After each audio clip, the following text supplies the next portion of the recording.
India story channel में आपका बहुत बहुत स्वागत है।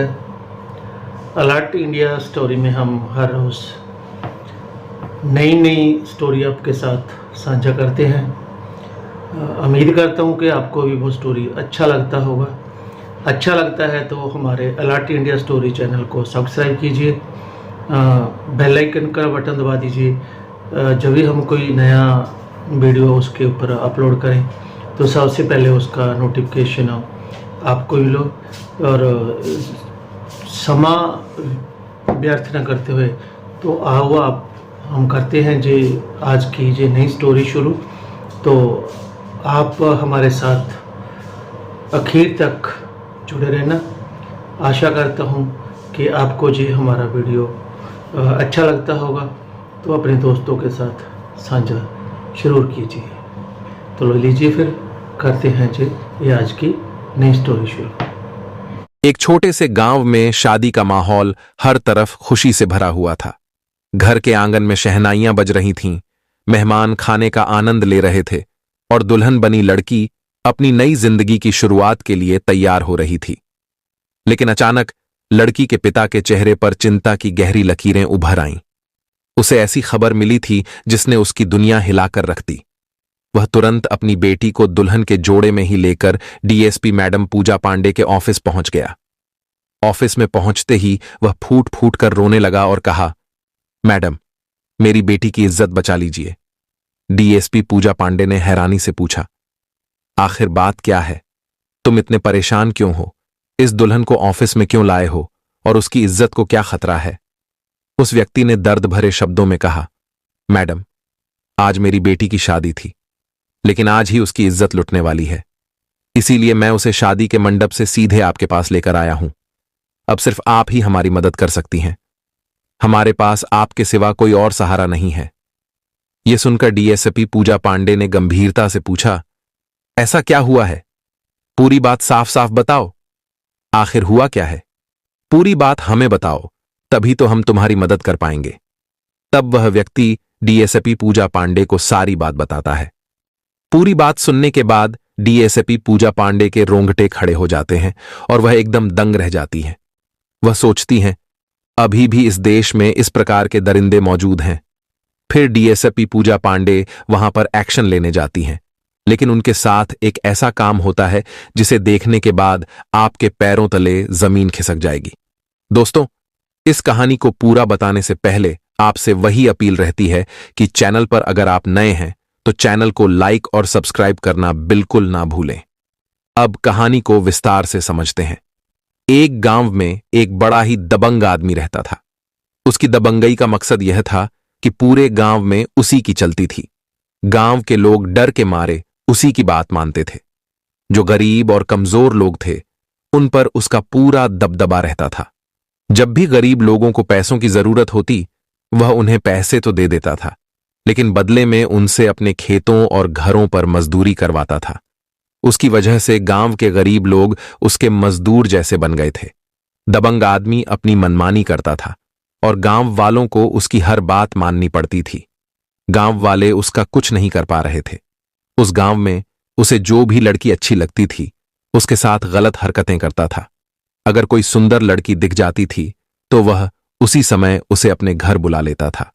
जब लड़की उसके साथ जाने से मना करती थी तो वह जबरन उसे अपने साथ ले जाता था और उसके साथ गलत हरकतें करता था। गांव वाले उसके खिलाफ कुछ नहीं कर पाते थे। उसकी गुंडागर्दी इतनी ज्यादा थी कि पूरे गांव में केवल उसी की चलती थी। गांव के लोग डर के कारण उसकी हर बात मानते थे। वह व्यक्ति गरीब वर्ग के लोगों पर पूरी तरह से हावी हो गया था। वह गांव का मालिक बनकर रहता था। गांव में उसकी अनुमति के बिना कोई काम नहीं होता था।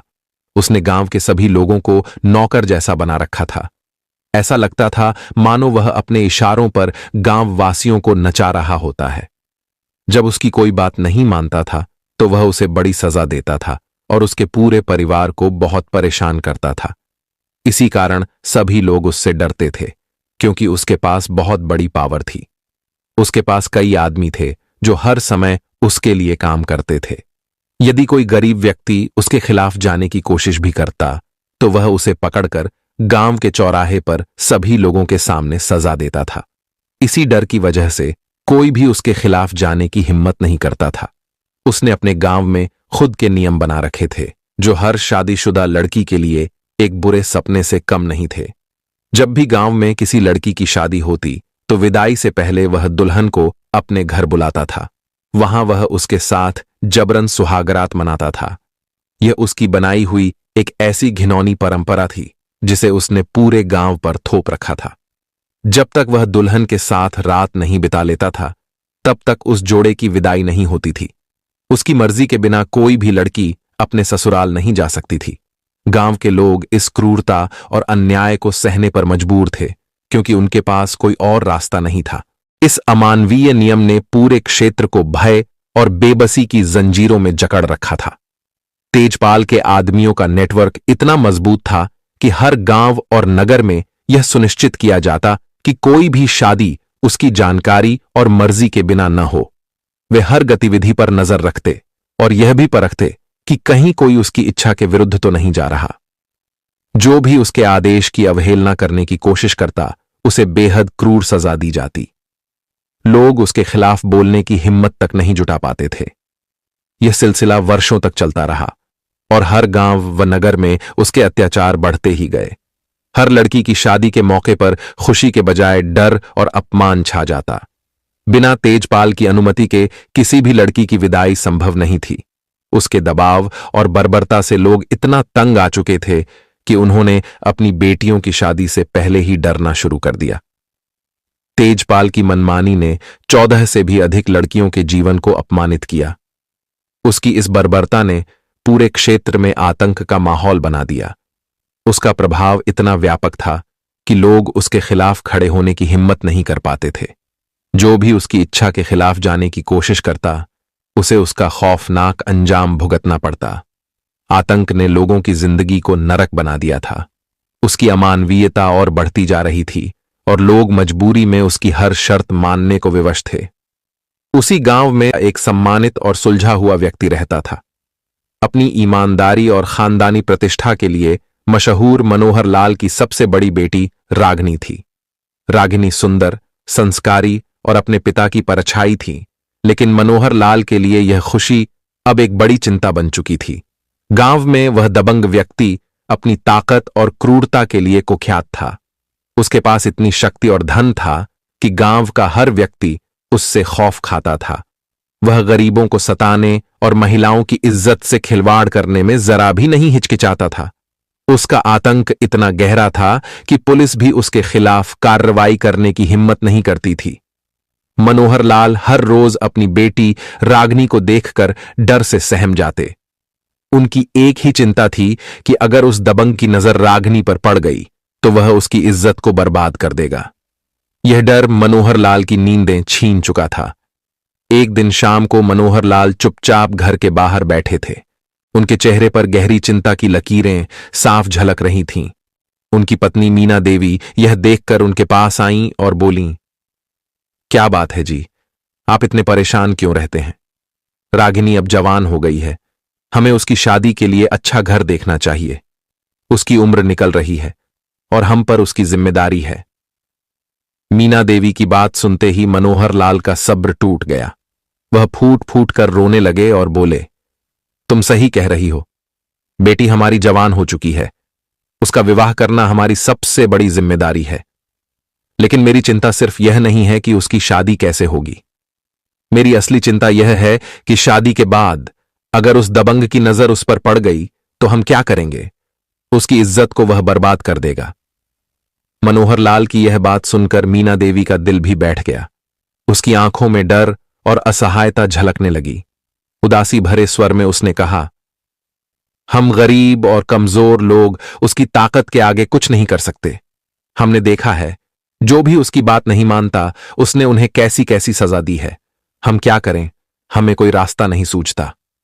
दोनों पति पत्नी की बातें सुनकर मानो सारा घर उदासी और डर के साए में डूब गया। मनोहर लाल और मीना देवी हर रोज इसी चिंता में डूबे रहते थे कि उनकी बेटी का भविष्य उस दबंग के साए में सुरक्षित नहीं है। दोनों जानते थे कि पुलिस भी उसकी जेब में है। पुलिस वही करती है जो वह कहता है। ऐसे में अगर वे किसी मदद के लिए पुलिस के पास भी जाएं तो वहां से भी उन्हें कोई राहत नहीं मिलेगी। ये सोच सोचकर वे और ज्यादा परेशान हो जाते। आखिरकार मनोहर लाल ने ठान लिया कि जो होना है वह देखा जाएगा। उन्होंने धीरे धीरे अपनी बेटी रागिनी की शादी की तैयारियां शुरू कर दी। गांव में एक अच्छा परिवार देखकर उन्होंने रागिनी के लिए रिश्ता तय कर दिया। शादी की तारीख भी पक्की हो गई। जैसे जैसे दिन नजदीक आते गए, घर में शादी की रौनक बढ़ने लगी। मनोहर लाल अपनी बेटी की शादी के लिए हर इंतजाम में लगे हुए थे। खाने पीने की तैयारियां जोरों पर थीं। गांव के लोग भी मदद कर रहे थे। हर कोई चाहता था कि यह खुशी का मौका बिना किसी बाधा के पूरा हो। शादी के दिन बारात आई और पूरे गांव में खुशी का माहौल छा गया। बारात की स्वागत और खातिरदारी बड़े धूमधाम से हुई। रागिनी के पिता ने हर मेहमान के लिए भोजन का इंतजाम खास ध्यान रखा। पूरा घर जगमग रोशनी से भर गया और चारों तरफ हंसी खुशी की गूंज सुनाई दे रही थी। सुबह विदाई का समय आता है और तभी उस दबंग तक शादी की खबर पहुंच जाती है। दबंग अपनी आदत के अनुसार एक भयानक संदेश भेजता है, अगर बेटी की विदाई करनी है तो पहले उसे हमारे पास लेकर आओ। एक रात हमारे साथ गुजारेगी, उसके बाद ही विदाई होगी। ये सुनते ही रागिनी के पिता मनोहर लाल का कलेजा दहल जाता है। वह गहरे सदमे में डूब जाते हैं और सोचने लगते हैं कि अब क्या किया जाए। उनके मन में ख्याल आता है कि आत्महत्या कर लें या फिर किसी तरह बेटी को इस दरिंदे से बचाने के लिए कुछ कर गुजरें। लेकिन यह तय कर लेते हैं कि अपनी बेटी को वह अपनी आंखों के सामने उस हैवान के हवाले नहीं करेंगे। मनोहर लाल की आंखों से आंसू बह रहे थे।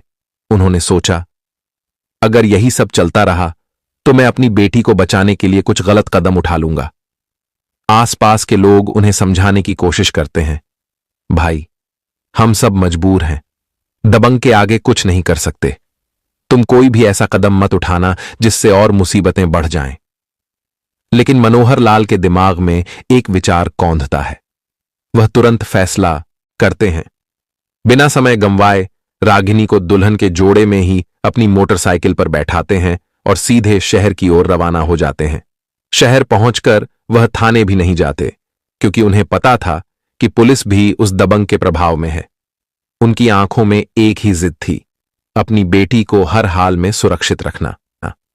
मनोहर लाल लेकर सीधे महिला डीएसपी के ऑफिस पहुंच जाता है। महिला डीएसपी पूजा पांडे, जो अपनी ईमानदारी और कर्तव्य निष्ठा के लिए मशहूर थीं, समाज के काम को इस तरह करती थीं जैसे वह अपना खुद का काम कर रही हों। उनके सख्त रवैये और कार्य के प्रति प्रतिबद्धता के कारण लोगों के बीच उनका सम्मान था।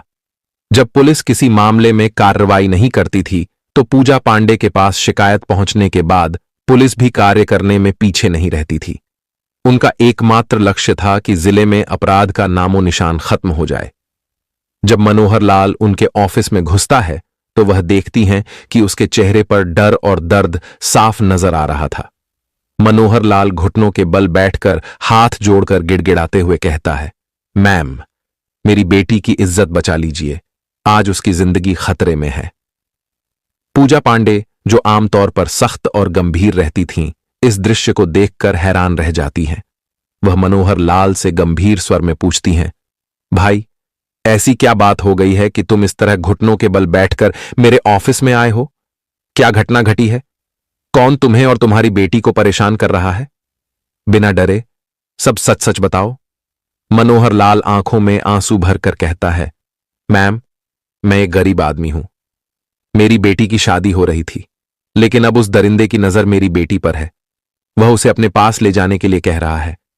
मैं अपने आप को तो शायद बचा लूंगा, लेकिन मेरी बेटी को उस हैवान के हवाले नहीं कर सकता। मनोहर लाल महिला डीएसपी के सामने अपने आंसुओं को थामते हुए कहता है, मैम, मैं ईमानदारी से अपनी जिंदगी जीता हूं। मेरी एक ही बेटी है, रागिनी। उसकी शादी बड़े अच्छे तरीके से हुई है। बारात आई और मैंने उसकी खातिरदारी भी बड़े अच्छे ढंग से की। फेरे भी हो चुके हैं, विवाह पूरा हो चुका है। लेकिन अब मुझे डर है कि मेरी बेटी की इज्जत कहीं दांव पर न लग जाए। यही कारण है कि मैं आपके पास आया हूं। कृपया करके इस कठिन घड़ी में हमारी मदद कीजिए। महिला डीएसपी पूजा पांडे, जो हमेशा सख्त और संयमित रहती हैं, मनोहर लाल की बातों को ध्यान से सुनती हैं। लेकिन फिर भी वह एक कदम और बढ़कर पूछती हैं, तुम यही बातें घुमा फिराकर क्यों कह रहे हो? आखिरकार सच सच बात क्या है? हमें सच्चाई बताओ। मनोहर लाल की आंखों में आंसू थे, लेकिन उसने हिम्मत जुटाते हुए पूरी सच्चाई बताई। मैम, हमारे गांव का एक दबंग व्यक्ति है। हमारे गांव में जितनी भी लड़कियों की शादी होती है, जब विदाई का समय आता है, तब वह दरिंदा उन लड़कियों को अपने पास बुलाता है और उनकी इज्जत लूटता है। वह विदाई से पहले बेटियों के साथ खिलवाड़ करता है, उनकी इज्जत को अपने तरीके से कुचलता है। जब महिला डीएसपी ने यह सब सुना तो उनका चेहरा गुस्से से लाल हो गया, उनका पारा चढ़ गया, उनके भीतर की आक्रोश और नफरत साफ दिखने लगी। वह गहरी गुस्से में कहने लगी, तुम्हारे ऊपर वह इतना जुल्म करता है, इतनी दबंगई दिखाता है, और तुम क्या कर रहे हो? तुम यह बर्दाश्त कर रहे हो? यह नहीं हो सकता। उनका गुस्सा अब और भी तीव्र हो चुका था और वह सोचने लगी कि इस मामले में कार्रवाई करनी ही होगी, चाहे जो भी हो। मनोहर लाल ने गहरे दुख और परेशानियों के साथ अपनी पूरी कहानी महिला डीएसपी को सुनाई। वह कहते हैं, मैम, नगरवासी भी उसका विरोध करना चाहते हैं, लेकिन वह दबंग इतना ताकतवर है कि किसी की हिम्मत नहीं होती।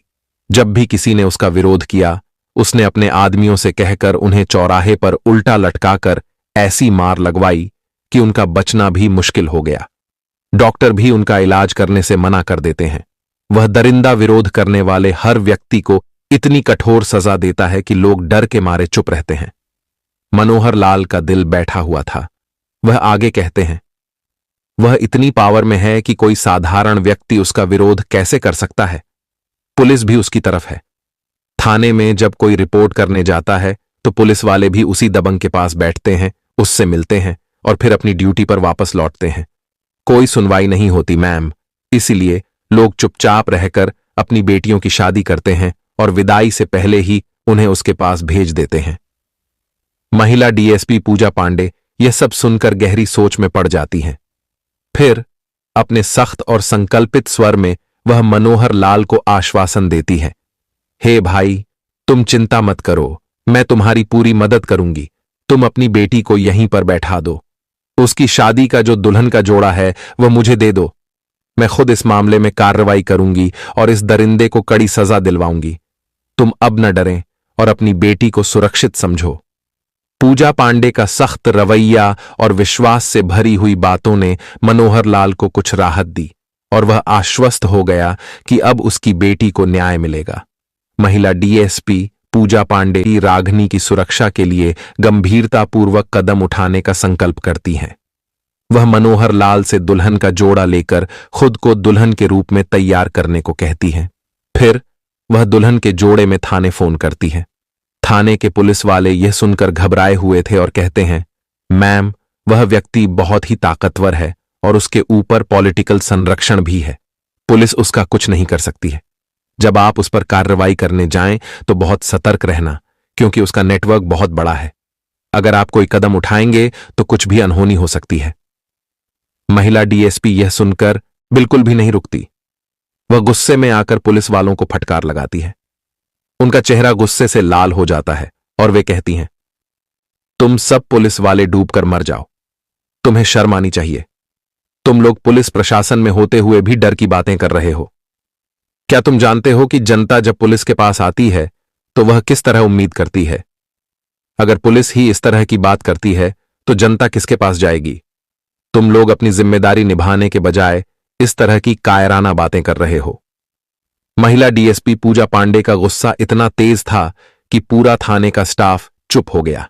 वह एक एक पुलिस वाले को डांटती हैं और उन्हें समझाती हैं कि उन्हें अपने कर्तव्यों का पालन पूरी तरह से करना होगा। चाहे कोई भी शक्ति हो, वह इस दरिंदे के खिलाफ कार्रवाई में पीछे नहीं हटेंगी।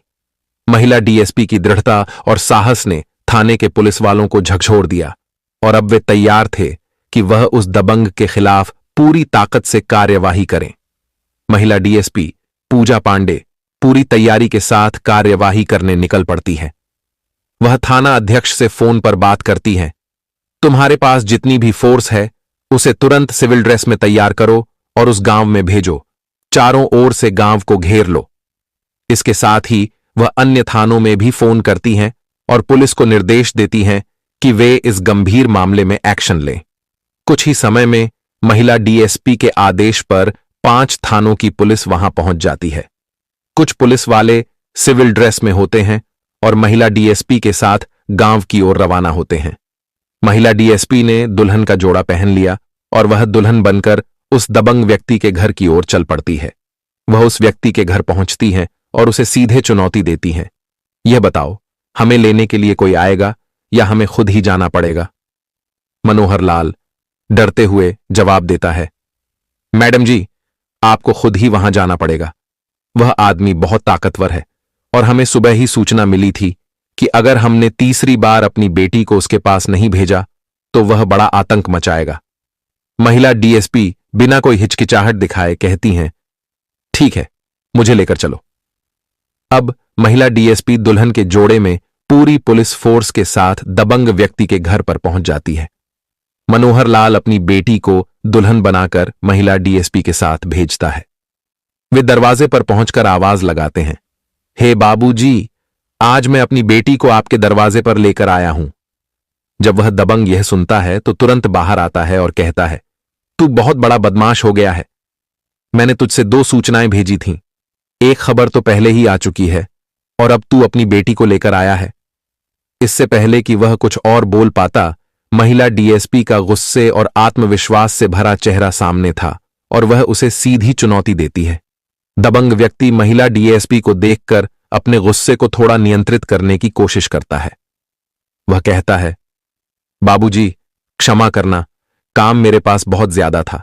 घर का सारा काम केवल मैं ही करता हूं, कोई और मेरे साथ मदद नहीं करता है, इसलिए मुझे देर हो गई। मैंने सोचा था कि पहले सारे काम निपटाकर फिर आपके पास आऊंगा। अब आप आए हो तो चलिए इस लड़की के लिए। वह अपनी बात पूरी करता है, लेकिन महिला डीएसपी का चेहरा बिल्कुल शांत और दृढ़ था। वह जानती थी कि यह व्यक्ति अब भी अपनी दबंगई और ताकत का इस्तेमाल करने की कोशिश करेगा।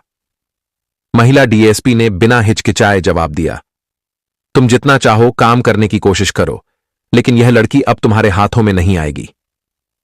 उनकी कड़ी आवाज में एक असाधारण आत्मविश्वास था, जो दबंग को यह एहसास दिला रहा था कि उसकी ताकत अब काम नहीं आने वाली। महिला डीएसपी ने अपनी पूरी पुलिस फोर्स के साथ यह कदम उठाया था और वह जानती थी कि अब उसे इस व्यक्ति की दबंगई को खत्म करना होगा। महिला डीएसपी पूजा पांडे पूरी तरह से स्थिति को अपने हाथ में ले चुकी थीं। जैसे ही वह दबंग व्यक्ति दुल्हन के घूंघट को हटाने की कोशिश करता है, महिला डीएसपी ने एक तेज और शक्तिशाली कदम उठाया। वह तुरंत उसकी कलाई पकड़कर उसे रोका और फिर उसे 2 तेज तमाचे जड़ दिए। पूरी स्थिति अचानक बदल गई। वह दबंग व्यक्ति पूरी तरह से चौंक गया और महिला डीएसपी ने अपनी रिवॉल्वर निकालकर उसे डराने की धमकी दी। अगर तूने जरा भी होशियारी की, महिला डीएसपी ने कड़क आवाज में कहा, तो मेरी पिस्तौल की गोली तेरे दिमाग को छलनी कर देगी। आज तेरी सारी हेकड़ी खत्म हो जाएगी। तूने इस गांव के लोगों पर बहुत जुल्म किया है, बहुत सारी लड़कियों को तूने शिकार बनाया है। अब तेरा सुहागरात उस ससुराल में बनेगा जहां तेरे जैसे हजारों कैदी बंद होंगे। यह सुनकर वह दबंग व्यक्ति बुरी तरह डर गया और घबराया हुआ बोला, हे मैडम जी, तुम मुझसे गलत पंगा ले रही हो। तुम्हें नहीं पता कि मेरी बहुत बड़ी पावर है। कोई भी प्रशासन मेरा कुछ नहीं बिगाड़ सकता। तुम मेरे लिए छोड़ दो और अगर तुम अपनी सलामती चाहती हो तो यहां से तुरंत चली जाओ। महिला डीएसपी ने उसकी धमकी को नजरअंदाज करते हुए एक कड़ा जवाब दिया, अब तुझे यह जानकर रहेगा कि खैर किसकी नहीं है। फिर उसने तुरंत अपने स्मार्टफोन से डीएम साहब को फोन किया, जिससे यह मामला और भी गंभीर रूप से उठने वाला था। वह जानती थी कि अब दबंग का समय खत्म हो चुका है और उसे सजा मिलकर ही रहेगी। यह कहानी समाज में दबंगों की हेकड़ी और उनके आतंक के खिलाफ न्याय की विजय की मिसाल है। महिला डीएसपी की साहसिकता और ईमानदारी ने यह साबित कर दिया कि अगर सच्चाई और न्याय की राह पर चलने की हिम्मत हो तो कोई भी ताकत नहीं रुक सकती। जैसे ही दबंग व्यक्ति का विरोध शुरू हुआ और महिला डीएसपी ने अपनी पूरी फोर्स के साथ उसे दबोच लिया, उसकी सत्ता और डर पूरी तरह से टूट गई। महिला डीएसपी ने सिर्फ उस दबंग को नहीं पकड़ा, बल्कि पूरे समाज को यह संदेश दिया कि किसी भी गलत शक्ति या व्यक्ति के खिलाफ खड़ा होना चाहिए। ये हमें यह भी सिखाती है कि अगर हम समाज में किसी भी प्रकार की नाइंसाफी को सहन करते हैं तो यह हमारे लिए ही खतरनाक साबित हो सकता है। लेकिन जब हम मिलकर ऐसे कृत्यों का विरोध करते हैं और अधिकारियों का साथ देते हैं तो हम न्याय प्राप्त कर सकते हैं। इस कहानी का उद्देश्य समाज में जागरूकता फैलाना है और यह दिखाना है कि किसी भी प्रकार की उत्पीड़न या दबंगई को सहन नहीं करना चाहिए। यह कहानी हमें यह भी सिखाती है कि समानता और न्याय के लिए संघर्ष जरूरी है और अंततः वही विजय प्राप्त करता है जो सच और न्याय के साथ खड़ा होता है। दोस्तों, इस कहानी को साझा करने का हमारा उद्देश्य किसी की भावनाओं को ठेस पहुंचाना या किसी को आहत करना नहीं था। हमारा मुख्य उद्देश्य है आपको जागरूक, सतर्क और सचेत बनाना। पूरी कहानी सुनने के बाद हमें यकीन है कि यह आपके विचारों को झकझोरने और सोचने पर मजबूर करने में सफल रही होगी।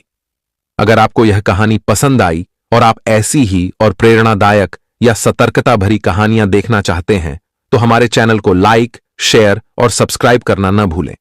आपकी राय हमारे लिए बहुत महत्वपूर्ण है। कृपया निष्पक्षता के साथ अपनी राय कमेंट बॉक्स में जरूर साझा करें। याद रखें, जहां भी रहें हमेशा सचेत और सुरक्षित रहें। आपका समय देने के लिए बहुत बहुत धन्यवाद।